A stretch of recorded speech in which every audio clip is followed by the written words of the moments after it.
West Coast Cookbook and Speakeasy with Chef Justice Putnam. Netrootsradio.com.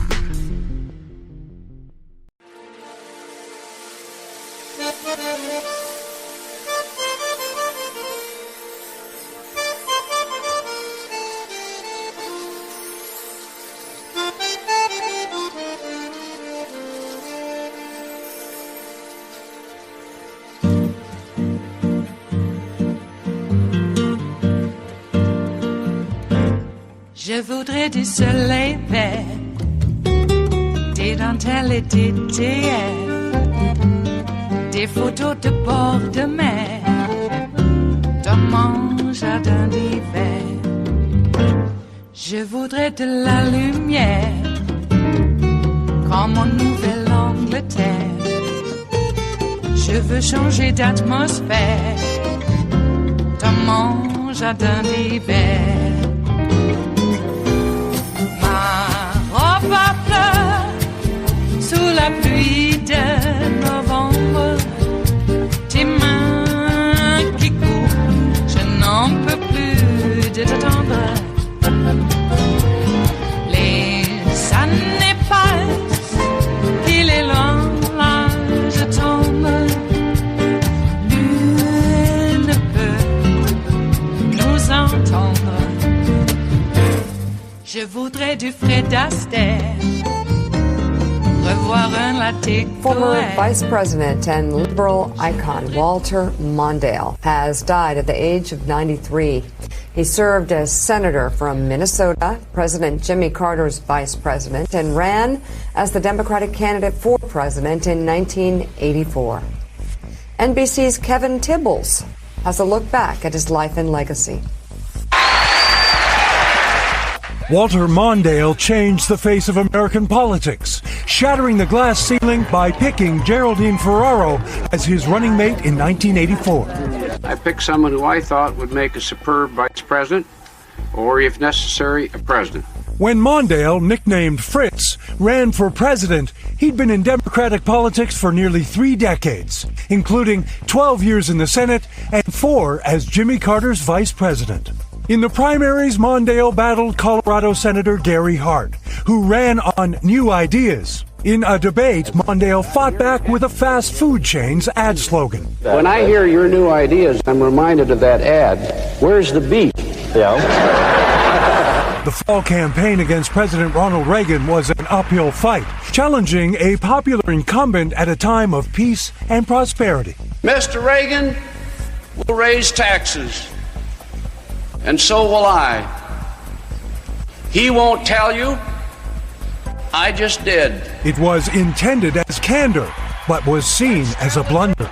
Mondale got a glimmer of hope when Reagan's age became an issue. In a debate, Reagan buried those doubts and Mondale's hopes. I am not going to exploit, for political purposes, my opponent's youth and inexperience. Mondale lost in a historic landslide. All of those states colored in blue are Ronald Reagan states. He won only his home state of Minnesota and the District of Columbia. Though only in his 50s, Mondale became a party elder, serving as U.S. ambassador to Japan.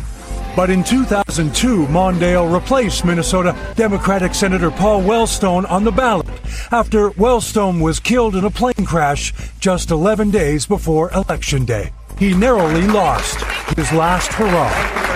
Mondale's wife of 59 years, Joan, died in 2014. They had 2 sons and a daughter who died of brain cancer in 2011. Walter Fritz Mondale once said he loved public life and always looked for ways to serve. Kevin Tibbles, NBC News. Let's bring in author and NBC News presidential historian Michael Beschloss. Michael, thank you so much for being with us. Al Gore said of Walter Mondale, you can divide vice presidents into 2 categories throughout American history. Those who came before Walter Mondale and those who came after. He redefined and shaped the dimensions of that job. He did it. And, you know, the way where that came from, Joe, I'm sure you know the story, is that Hubert Humphrey, his mentor in Minnesota politics, had been great liberal senator, then served for 4 years of torture under Lyndon Johnson.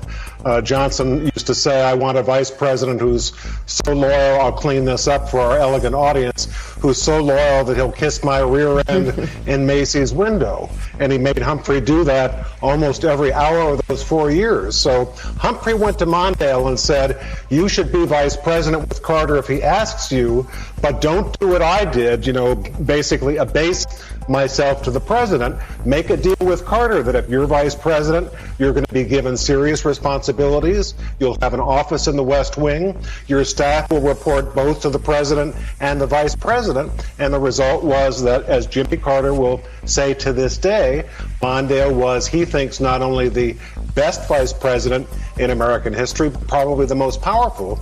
And I think that's pretty close to being true. And that says much not only of Walter Mondale, but also Jimmy Carter. In reading through some of Dr. Brzezinski's diaries, you find just how patient a man Jimmy Carter can be with some of those who are under him. I'm sorry, Mika, it's the truth. Okay. But Carter was a trendsetter in allowing this to happen. He was president after all, right?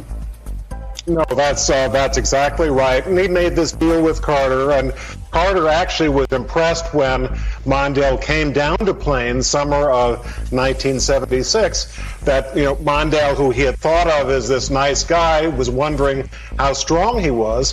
Very impressed that Mondale came in and said, this is what I want. But, you know, he had this odd attitude toward having been vice president. I knew him over the years, Walter Mondale, and I remember early on, this must have been 10 or 15 years ago, sent him an email saying, Dear Mr. Vice President. He wrote back, please call me Fritz. Nobody wants to be called vice president.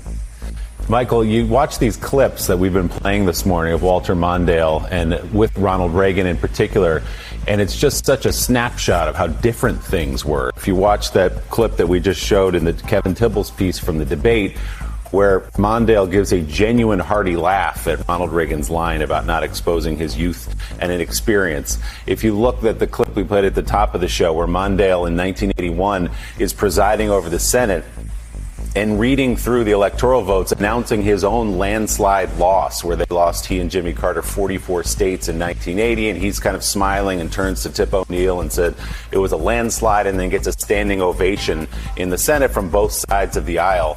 You contrast that to the way the Senate is today and think about January 6th, the way we went through that election. My goodness, what a different time. It was a different time. You know, I had lunch with Mondale 2 days after the day that Donald Trump won the election in 2016. And as you remember, Minnesota was so close, even 2 days later, they thought it might still go to Donald Trump, which it finally did not narrowly. Mondale could not believe that the state of Hubert Humphrey and himself and Gene McCarthy and Orville Freeman, that old Democratic farmer labor progressive tradition, could come to Donald Trump. It almost did that year, and it almost did, as you know, last year. Former President Jimmy Carter released this statement, reading in part, I mourn the passing of my dear friend Walter Mondale, who I consider the best vice president in our country's history. During our administration, Fritz used his political skill and personal integrity to transform the vice presidency into a dynamic policy driving force that had never been seen before and still exists today. And of course, that's something I spoke with Chris Matthews last night, Michael, and Chris worked inside the Carter White House. And he said, unlike past vice presidents, he wasn't shoved off in the old executive office building. He was in the West Wing. His staff was in the West Wing. And Chris Matthews said, I witnessed this firsthand. Mondale was the first vice president to have an office in the West Wing, the first to have a staff working on a daily basis with that of the president himself. This made the former U.S. Senator from Minnesota the first modern vice president to spend his tenure as a functioning member of the chief executive's governing and political team. And he was that guy. And of course, he brought in also his Midwest liberal values to every debate. Yeah, that's true. And the other thing is that, Mondale is sometimes seen, we love his graciousness and humor, but he was also a tough guy, beneath all that. For instance, in 1979, Jimmy Carter gave this famous, referred to as the Malaise speech, a word he did not use, but saying there was a crisis of confidence in the country and a doubt about leadership, including his own. He fired half the cabinet, and Mondale was so upset by this that privately he talked to aides about maybe even resigning the presidency or refusing to run with Carter the next year in 1980. And the other thing is that two things we remember him for 1984 as a presidential candidate. We're just seeing the image on the screen. He chose Geraldine Ferraro, woman candidate. He did it because he was a strong believer in trying to help women, but also the poll numbers shown him by his aides said, we think you only do what's easy and you don't take risks. He felt that this would be, as he said, an exciting choice. And the other thing, at that convention, when he said in his acceptance speech, President Reagan and I will both raise taxes. He won't tell you I just did. That was a reaction to many people in the spring, including Gary Hart, saying, Walter Mondale is just someone who's going to tell everyone what they like to hear. That was not at the center of the man. It is Tuesday, the 20th of April of 2021, and you are in West Coast Cookbook and Speakeasy. I am your chef de cuisine, Justice Putnam. Gunner the English Bulldog is our snoozing sous chef, and our daily special is Tarrytown Chowder Tuesdays. A small scant dash of smoked hot Hungarian paprika makes all the difference in the world. Yes, maybe we should make a cannabis concoction of Tarrytown Chowder. I don't know. There is butter added in the chowder, just so you know. A little dab will do you, as they say. So we could do a little bit of pot butter. Do not eat the pot butter, though, by itself. You will suffer terribly. At least the ones that we made back in the day. Yeah, back in the day, in the 70s. The Kent State, I call it a massacre. The incident, the Kent State shooting, where 4 Kent State students were killed and scores injured by National Guardsmen firing on anti-war protesters, because that's what what they did. And it just, what a tragedy it was all around, and how it impressed this 15-year-old at the time. So, I actually am glad that it is remembered. I wrote a little song when I was 20, when I was out there on the road playing music, called Alison Krauss as a Faded Headline. She was the famous photograph, the iconic photograph of the 14-year-old young woman with her arms outstretched, kneeling to the dead body of the student. Now, that's the one that everybody sees. Alison Krauss was a co-ed at the university walking across a parking lot to class when she was gunned down. She wasn't even at the protest. Now, granted, she had sentiments of such, but you know how a university is. You got the free speech square, and we had those back in the day, too. And so I looked at her as being one of the most innocent of the innocent. And so when Kent State is still in the pop mind, the pop culture mind after all these years, it is heartening, because we really shouldn't forget the history, and to see how much it has not changed. Not one whit. Nope, not a bit. Well, hey, so it's pot day, 420. Yeah, some kids from Larkspur, I think it was. Was it Larkspur? Yeah, Marin, somewhere around there. Decided to ditch school on April 20th and go to the Marin Headlands and do their thing, and they did. And now we have 420. I don't know. I just don't know. Some people think it's the cop code for busting people for pot. I don't know. 420, it's, might as well pick a day, which just also happens to be the day of what I call the Macondo well blowout, but it is popularly known as the Deepwater Horizon spill. It wasn't a spill. It was a blowout. God, I just so hate that. And so that anniversary from 2010 today also brought to mind a personage that we probably all knew on Twitter, if you are on Twitter. And that was Fish Grease. And before he was Fish Grease, he was he became Fish Grease for a considerable time. And then he just disappeared. And what I liked about Fish Grease is that he knew, because apparently I think he was still in the industry, he knew a lot about exploration and production of, liquids like oil.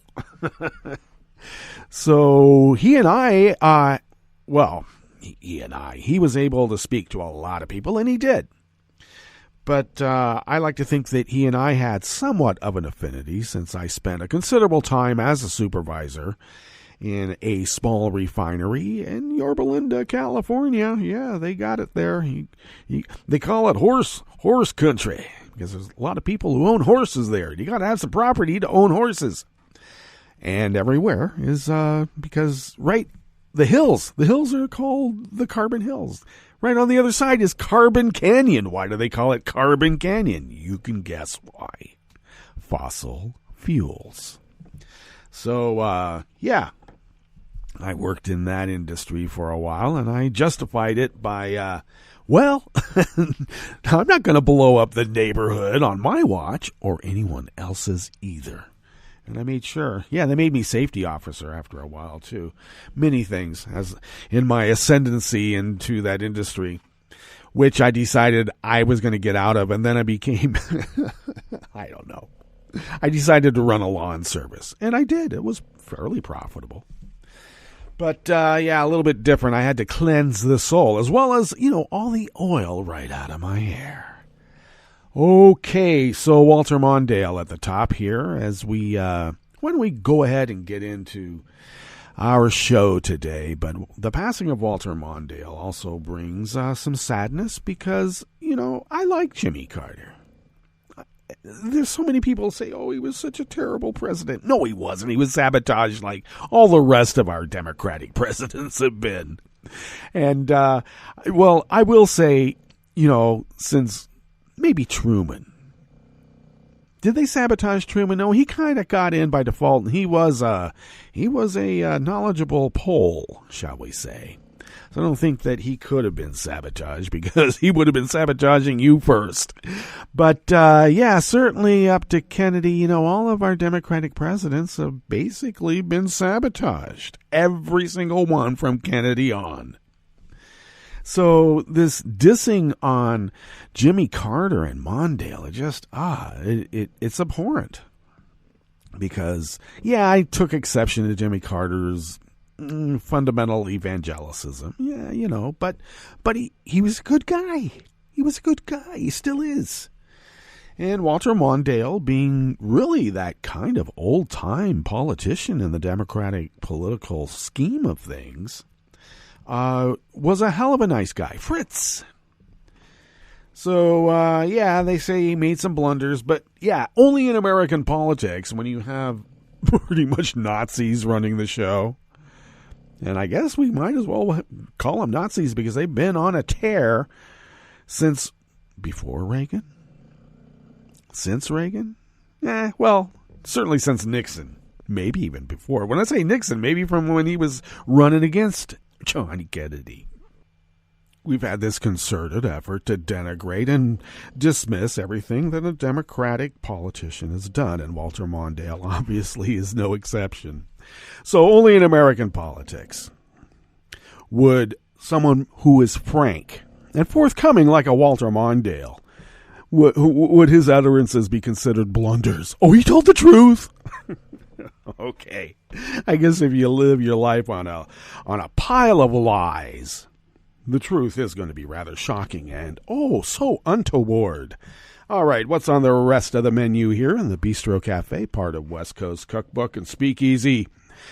Despite a federal order, police continue to harass and intimidate journalists covering police violence, because that's what they do. I guess they're putting a blue line in the sand. Well, we'll see what happens with that. Insurgent thug Tom Cotton threatened to block blue state Justice Department nominees in retaliation for being interrupted. You don't interrupt that, Nazi. And Barclays is pulling its underwriting for the construction of 2 Alabama prisons after it was criticized heavily for breaking a promise not to get involved in for-profit prisons. Well, good for them. We'll see if they uphold their promise.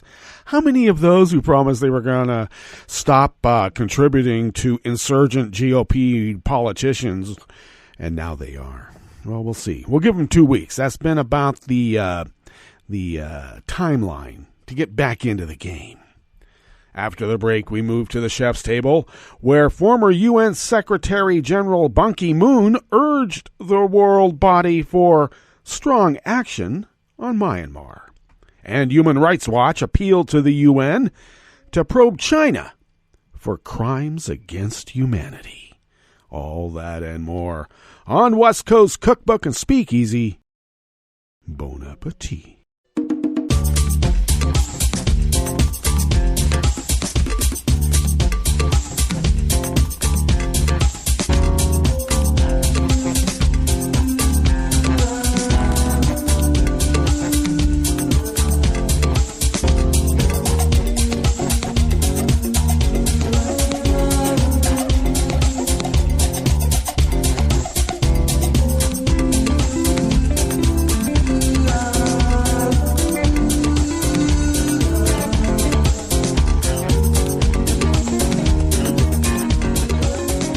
I'm going to forego the usual elongated spiel at this portion of the show, only to tell you that do go to netrootsradio.com at our homepage. Kelly Lincoln monitors the chat room and a whole lot more. Go to our Patreon site. It's right there at the bottom of the page to the left. We need money once a month, and people have been giving it to us, and we've been fulfilling our civic duty, and you know all of that spiel. So thank you for your generosity. Tom takes care of at netrootsradio.com and a whole lot more. Follow me on Twitter at Justice Putnam. Check out the show notes and links that I put on Twitter and other social media platforms. Follow the show at Cookbook West and pick up podcasts by way of Spreaker, Stitcher, TuneIn, iHeart, YouTube, iTunes, and wherever podcasts can be found. All right. This first offering here in the Bistro Cafe of West Coast Cookbook and Speakeasy is by the Associated Press, but by way of the American Independent. Some journalists covering protests over the police fatal shooting of Dante Wright, a 20-year-old black man in suburb Minneapolis, say officers have harassed and assaulted them despite a federal order to leave them alone. U.S. District Judge Wilhelmina Wright issued a temporary restraining order on Friday prohibiting police at the protests in Brooklyn Center from arresting journalists or using force against them, including flashbang grenades, non-lethal projectiles, pepper spray, and batons unless they know the person committed a crime. The order also prohibited police from forcing reporters to disperse along with the rest of the crowd and from seizing their equipment. Except the cops are on videotape saying, well, this is our strategy now, is to beat the crap out of you guys and kettle you. All right. USA Today photographer or videographer Jasper Colt said that he and other reporters were forced to lie on their stomachs on Friday while police photographed them and their credentials before letting them leave. We condemn the actions of the police in Brooklyn Center in the strongest possible terms, USA Today publisher Maribel Perez Wadsworth said in an email to the AP. Requiring journalists to lie prone on the ground and photographing their credentials are purposeful intimidation tactics. To be clear, We will not be intimidated or deterred in fulfilling our First Amendment right and responsibility to hold power to account in our reporting. Wow, if I didn't know any better, it's almost like the law enforcement has been infiltrated by Nazis. Freelance photographer Tim Evans told the AP that officers surrounded protesters after a 10 p.m. curfew passed. They charged into the crowd and started pepper spraying and tackling people, he said. Evans said one officer punched him in the face and tore off his credentials, forced him onto his stomach, and pressed a knee in his back. I was yelling, "Press." He said he didn't care and to shut the F up, Evans said. Evans said another officer came over and smashed his head into the ground. He was zip-tied before a third officer freed him and let him leave.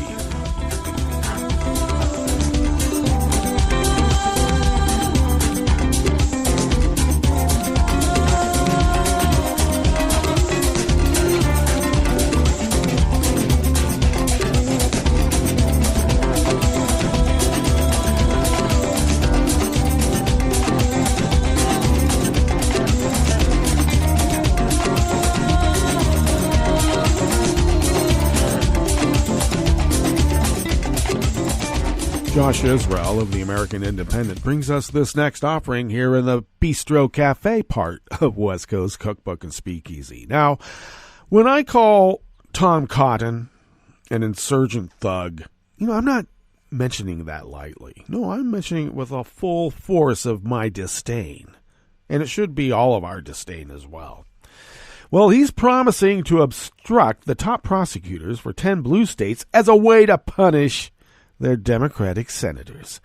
I will refuse to consent or time agreements for the nomination of any U.S. attorney from any state represented by a Democrat on the Judiciary Committee. Now, such a move will delay the confirmation process for the top federal prosecutors in California, Colorado, Delaware, Georgia, Hawaii, Illinois, Minnesota, New Jersey, Rhode Island, and Vermont. Now that's an alphabetical order. He framed his stalling as consequences for the 11 Judiciary Democrats who voted to advance the nomination of Anita Gupta, President Joe Biden's nominee, to be Associate Attorney General. Cotton is angry that the committee chair, Senator Dick Durbin, called for a vote while he was still speaking against her. Durbin has said he was forced to wrap up the hearing quickly because the GOP minority was trying to use a procedural trick to force the committee's adjournment. U.S. attorneys prosecute terrorists and human traffickers, the Democratic majority on the committee said on Thursday. Cotton wants to obstruct them from protecting our communities and our nation. Now, Cotton did not immediately respond to an inquiry for the story, and none of his GOP colleagues appear to have publicly denounced his move. But he and several other congressional Republicans were outraged last month when 2 Democratic senators threatened to delay some nominees to ensure more diverse appointments. Confirmed about a dearth of representation for the Asian American and Pacific Islander community in Biden's cabinet, Senators Tammy Duckworth, Mazie Hirono, who are the only 2 Asian American Pacific Island people serving in the Senate, said on March 23rd they would withhold their votes on non-diverse nominees until the administration agreed to improve its diversity efforts. Now, the administration and the senators quickly reached an agreement to do just that, resolving the standoff. However, Cotton complained at the time that their objections were proof that we've gone pretty far down the road from judging people by the content of their character and not the color of their skin. They always like to take that stuff and rub our faces in it as if that proves they're not racist. Mazie Hirono and Tammy Duckworth have now stated they will refuse to vote for any nominee who is not of color. They will only vote for white people if they are LGBTQ. So much for the content of their character. That was Berbert, after the senators had already dropped their objections. Well, she's quick on the draw. This is hardly the first time Cotton has tried to use his position to stall or block Democratic nominees to make a political point. In March, he forced procedural delays on the nomination of Attorney General Merrick Garland. You know, the Merrick Garland who prosecuted the Oklahoma City bombers. You want to know why they kept Merrick Garland off of the Supreme Court? When you think of the white nationalist Nazis who seem to have taken over the GOP, makes a lot more sense now, doesn't it? And now that he is the chief prosecutor of the United States, well, they're going to try to obstruct him every inch of the way. These stalling tactics slowed the process of filling the top position at the Department of Justice, despite the rising right-wing domestic terror threats the department needed to address. Well, that was a feature, not a bug, in the GOP mind now, isn't it? During the Obama administration, Cotton also held up the nomination of Cassandra Butts, who was Obama's pick to be ambassador to the Bahamas, and leaving her without a confirmation vote for over 2 years. Butts, who Obama first met while he was in law school, died of leukemia before she could get the job. The Arkansas Republican reportedly said that he blocked her as a way to inflict special pain on the president.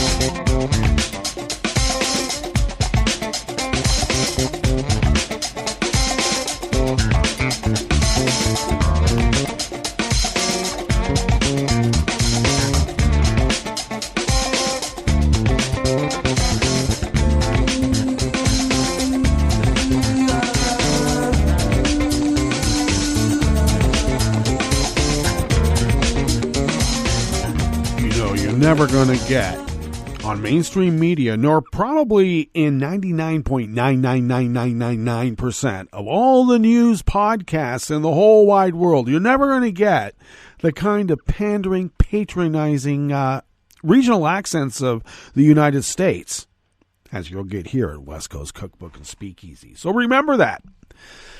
Kim Chandler of the Associated Press brings us this final offering in the Bistro Cafe of West Coast Cookbook and Speakeasy Tarrytown Chowder Tuesdays. The underwriter for a project to build 2 prisons in Alabama announced that it is pulling out following criticism that it was breaking a promise not to get involved in for-profit prisons. Barclays confirmed that it would no longer be involved with Core Civic's construction of 2 prisons in the state that would be owned by the company but rented and operated by the Alabama Department of Corrections. The decision, it dealt a blow to the plan to lease the behemoth prisons, housing about 3,500 inmates each, though Alabama Governor Kay Ivey's office said the state is moving forward with the project.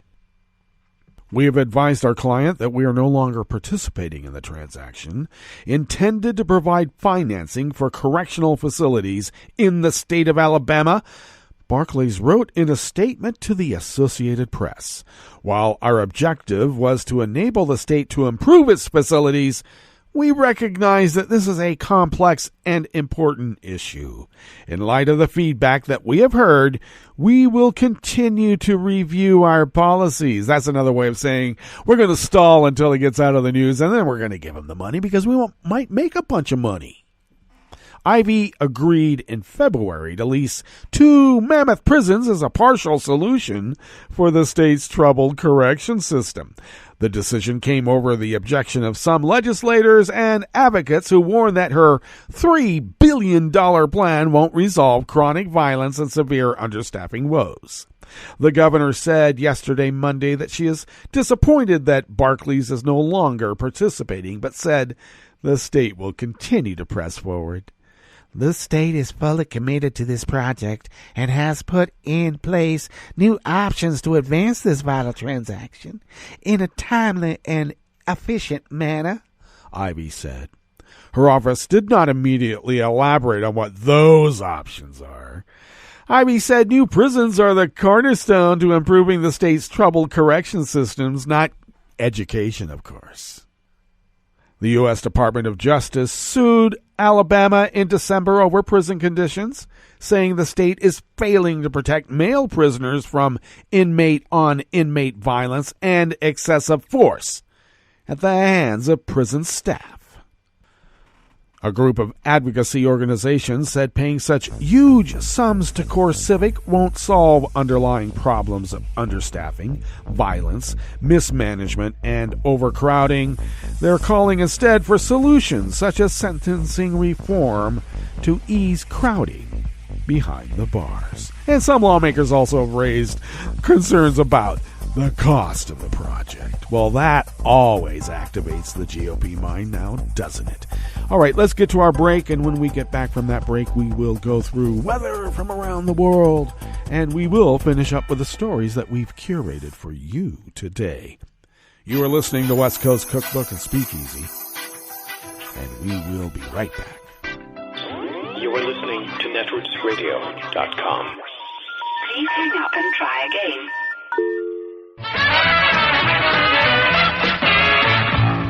From a point at sea to the circles of your mind, a new force is at work for planetary transformation. New radio for a new Earth.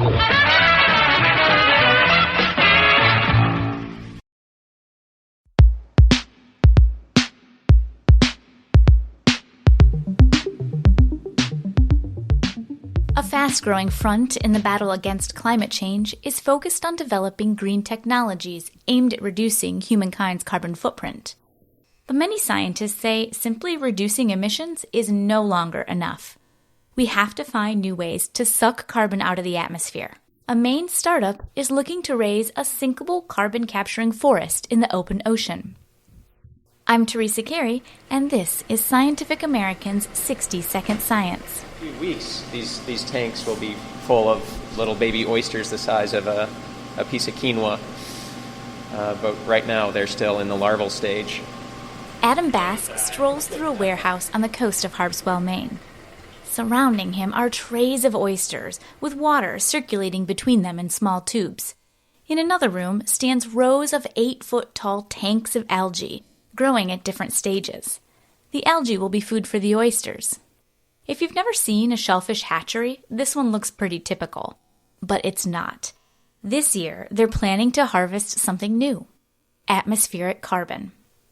His company, called Running Tide Technologies, plans to grow vast quantities of seaweed in drifting ocean mini-farms, farms that the company plans to sink to the bottom of the ocean. So this is basically taking the emissions of our fossil fuel burning, locking them back up into the structure of the kelp, and sending it back to the bottom of the ocean, where it's at least locked up for hundreds to thousands of years because of the great pressure and the slow movement of the water in the deep ocean. Kelp, like other plants, uses photosynthesis to extract carbon dioxide from the atmosphere. Colette Feehan, a marine ecologist at Montclair State University, who does not work with Running Tide Technologies, says that kelp is a no-brainer when it comes to carbon sequestration. The productivity of kelp forests has been found to be comparable to tropical rainforests, meaning that they put on a great deal of biomass, and that biomass is stored carbon. So they're taking carbon dioxide out of the atmosphere and storing it in their tissues. It can do this because it grows fast, about a foot per month. It also quickly sinks to the sea floor. Once there, it degrades very slowly. Trees, on the other hand, store carbon, but ultimately release it back to the atmosphere when they die and decompose. Kelp can stay effectively buried on the seafloor, its carbon entombed by the crushing pressure and lack of oxygen for hundreds, maybe thousands of years. Certainly as a climate change mitigation strategy, there's mounting evidence that this is a good approach. These forests aren't taking up land that would otherwise be used for agriculture or housing. So there's really no negative side to growing kelp forests. How it works is that Running Tide Technologies hangs a kelp mini farm tube from a biodegradable buoy, which they set adrift in the ocean currents. Over several months, the kelp absorbs carbon, growing longer and heavier until it sinks to the bottom, taking the stored carbon with it. They're still experimenting with the buoy's material, trying out glass, cellulose, and other materials.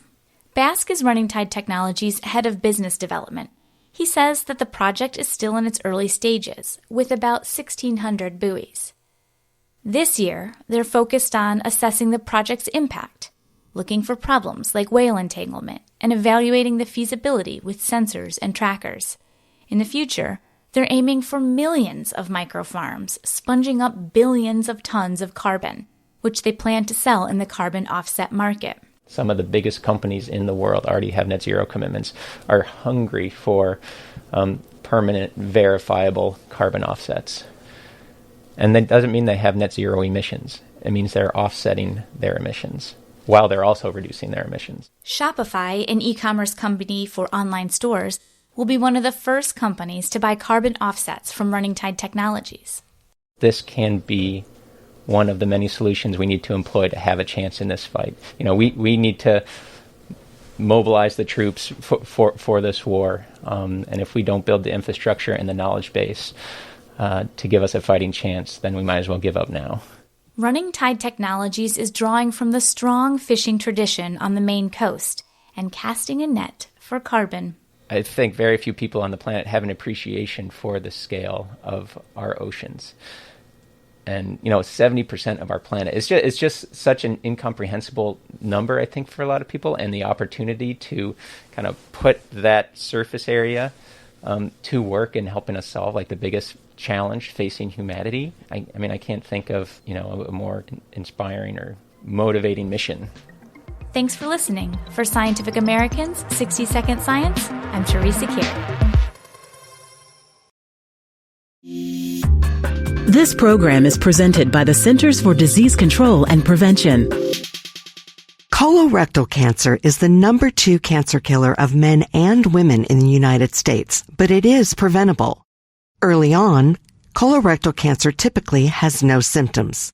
It starts with a precancerous polyp or abnormal growth in the colon, which can be removed without surgery. Several tests are available to find these polyps, so they can be removed before they turn into cancer.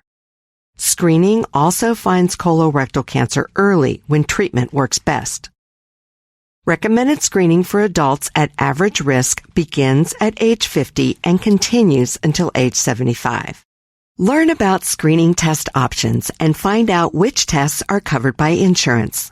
Talk to your healthcare provider about when you should be screened and discuss the best tests for you. For more information about colorectal cancer prevention, please visit cdc.gov/vital signs. For the most accurate health information, visit cdc.gov or call 1-800-CDC-INFO. Hi, it's Tom.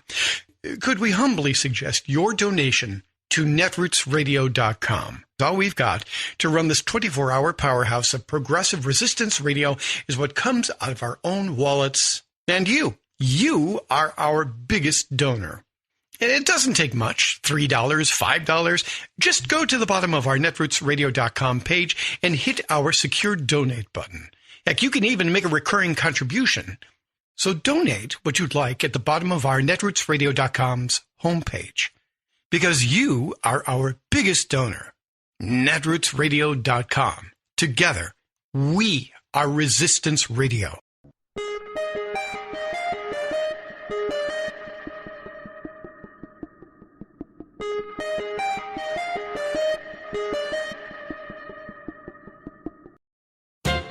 No longer just a parlor game, Monopoly is what's for dinner.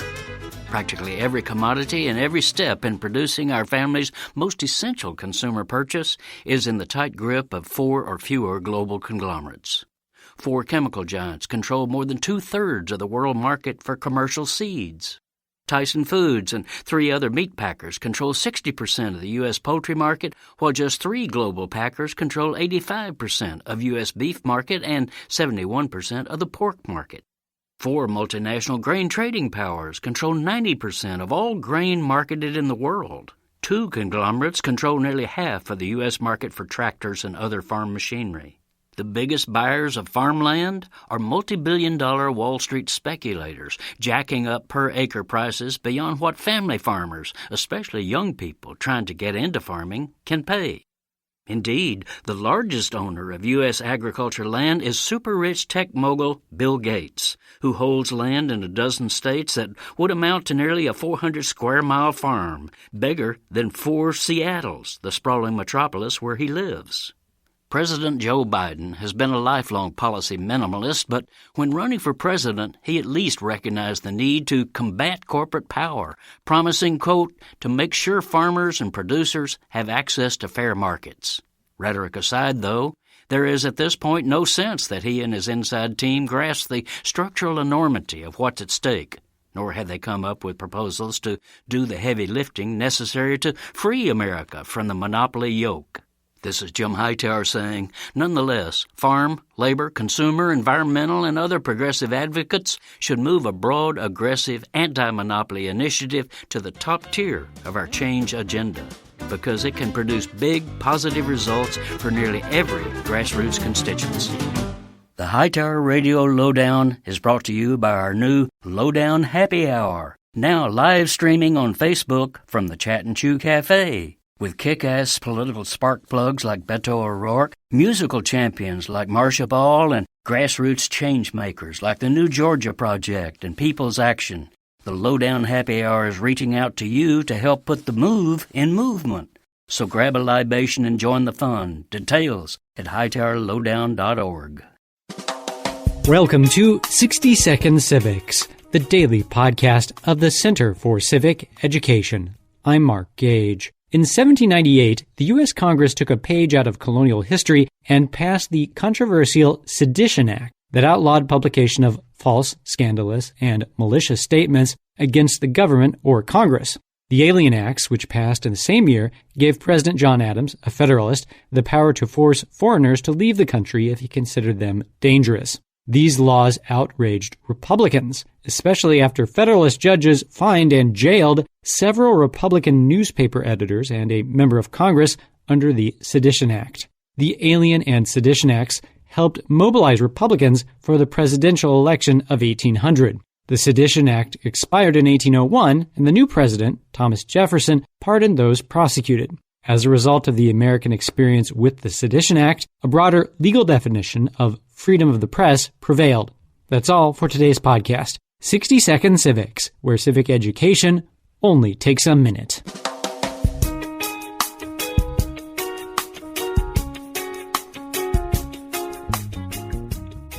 How many people did the Trump administration execute during the run-up to the 2020 election and before he left office?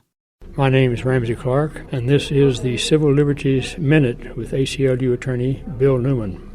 The number is 13, which is 13 more federal executions than had been carried out since 2003. That's right. Since 2003, there had been exactly none. And in 2020, the federal government, with its 10 executions, executed more people than all 50 states combined. Today, there are over 2,500 people on death rows in the United States, 50 of them facing a federal death sentence. Joe Biden's position has been that he is opposed to capital punishment, a promise he could fulfill by commuting the sentences of the 50 people on federal death row to life imprisonment, and or by declaring a moratorium on federal executions. And Attorney General Eric Holder could ensure that no execution dates are set. New death sentences imposed countrywide have dropped from a high of 315 in 1996 to 18 in 2020. And the number of executions carried out has dropped from 98 in 1999 to 17 last year, including the 10 federal executions. All of which means that the death penalty in America slowly, however slowly, thankfully, is dying. The Civil Liberties Minute is made possible by the ACLU because freedom can't protect itself. I'm Rick Smith, and this is Labor History in 2.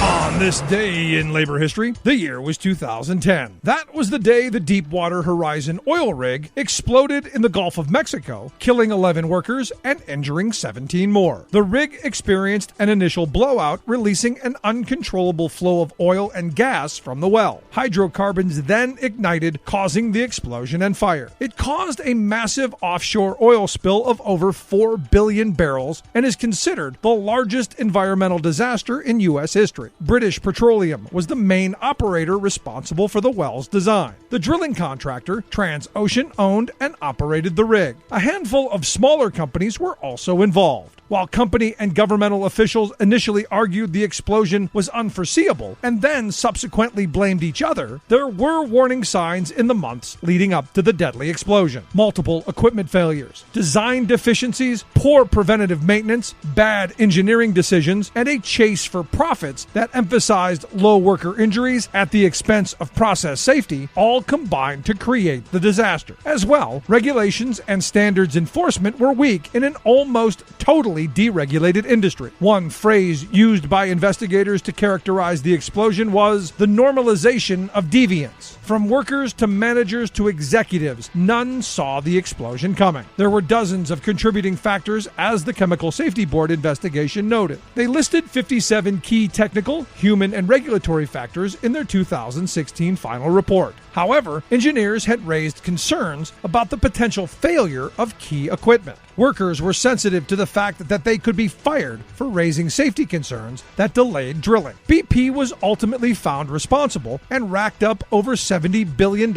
in fines, cleanup, and settlement costs. Like what you hear? Check out more at laborhistoryin2.com.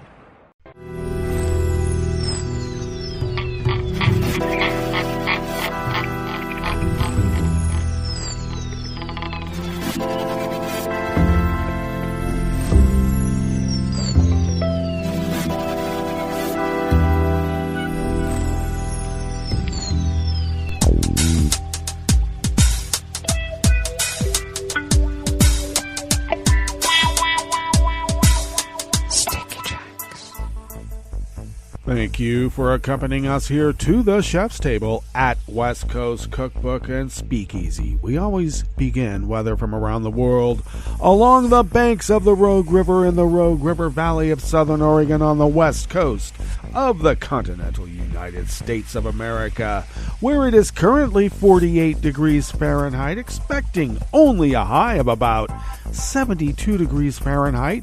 Cloudy skies this morning will become partly cloudy in the afternoon. Winds out of the north-northwest at less than 5 miles per hour, increasing to 10 to 15. Very, very, very small chance of a shower or two in the vicinity. There were a few showers in the vicinity, just not here in Rogue River proper. That is so sad. Though we are expecting some considerable rain beginning on the weekend and pretty much lasting for several days. We'll see how that forecast pans out as we get closer to the weekend. Look, clear skies tonight with lows in the mid-40s, winds out of the north-northwest at 10 to 15 miles per hour. And a mainly sunny sky tomorrow with highs in the mid-70s. Winds will be decreasing out of the north at 5 to 10. Confirmed cases of coronavirus in Jackson County in the southern part of Oregon now stands at 9,938, with confirmed deceased at 127, and everybody wants to take off their masks now. That is not good. Grass pollen is rated as low right outside the window here in Rogue River proper. The air quality index for the region is good at 35 parts per million, and that daytime UV index has dropped in the moderate range down to 3, though not enough to just go out there willy-nilly without your SPF 50.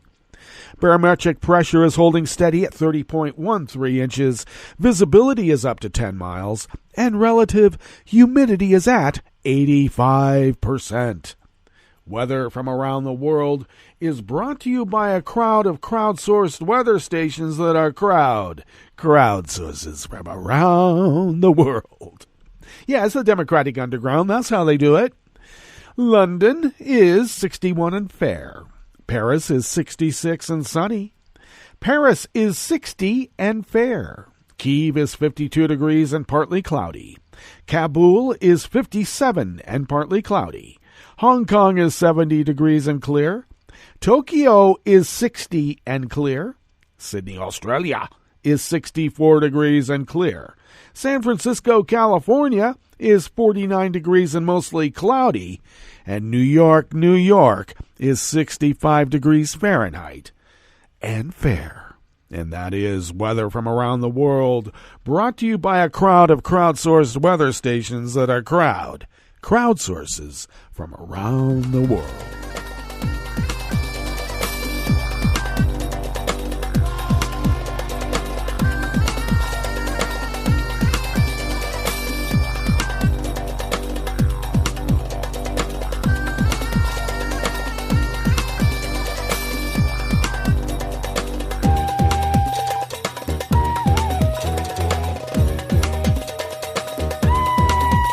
Jennifer Peltz of the Associated Press brings us this first amuse-bouche here at the Chef's Table at West Coast Cookbook and Speakeasy Tarrytown Chowder Tuesdays.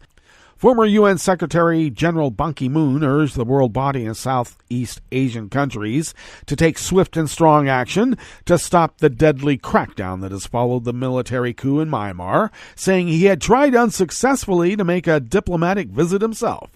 Ban exhorted the UN Security Council to act immediately to stop the violence and protect civilians, using a range of tools at the Council's disposal, he said. His remarks came weeks after the group toned down a statement on Myanmar by changing a draft that suggested sanctions might be considered. Chiding that international group's commitments to avoiding interference in domestic affairs is no excuse for inaction in the face of serious human rights abuses, Bond said.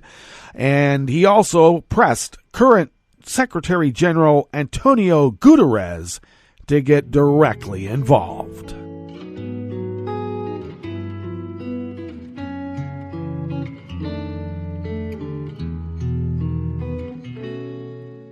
Je te donne ce mon amour pour la vie entière, la promesse de me trouver à tes genoux. Aussitôt que tu m'appelles, rester toujours fidèle, c'est tout, c'est tout. Je te donne tous mes printemps, mes étés de mer, mes automnes, quand les feuilles tombent partout. Si ce n'est pas une bonne affaire, je te donne tous mes hivers. Ken Moritsugu of the Associated Press brings us this final amuse-bouche here at the Chef's Table at West Coast Cookbook and Speakeasy. A human rights group appealed to the United Nations to investigate allegations China's government is committing crimes against humanity in the Xinjiang region.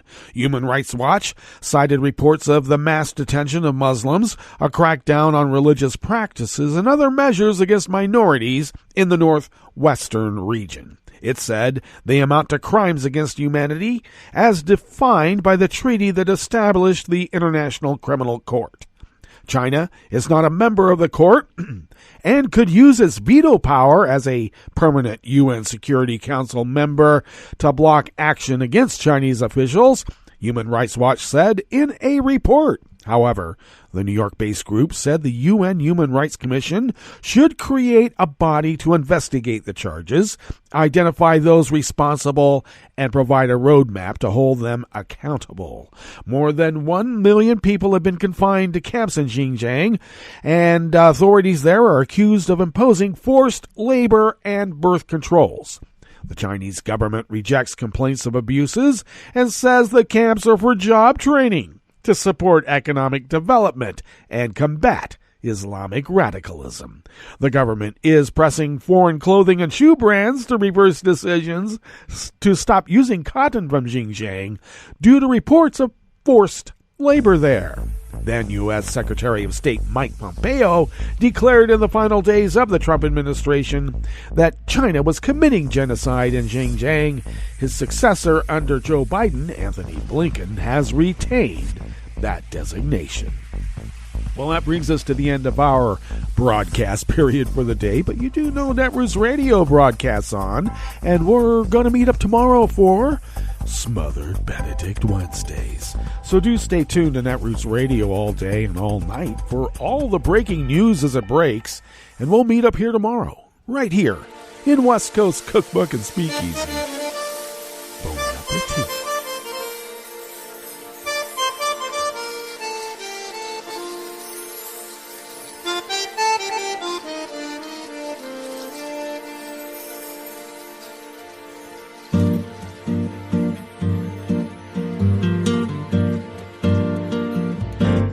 Je voudrais du soleil vert, des dentelles et des théâtres, des photos de bord de mer, dans mon jardin d'hiver. Je voudrais de la lumière, comme en Nouvelle-Angleterre. Je veux changer d'atmosphère, dans mon jardin d'hiver. Robe à fleurs, sous la pluie de novembre, tes mains qui courent, je n'en peux plus de t'attendre. Les années passent, qu'il est loin, là je tombe. Nul ne peut nous entendre. Je voudrais du Fred Astaire, revoir un latte Goël. Je voudrais toujours te plaire dans mon jardin d'hiver. Je veux déjeuner par terre, comme au long de golfe clair, t'embrasser les yeux ouverts dans mon jardin d'hiver.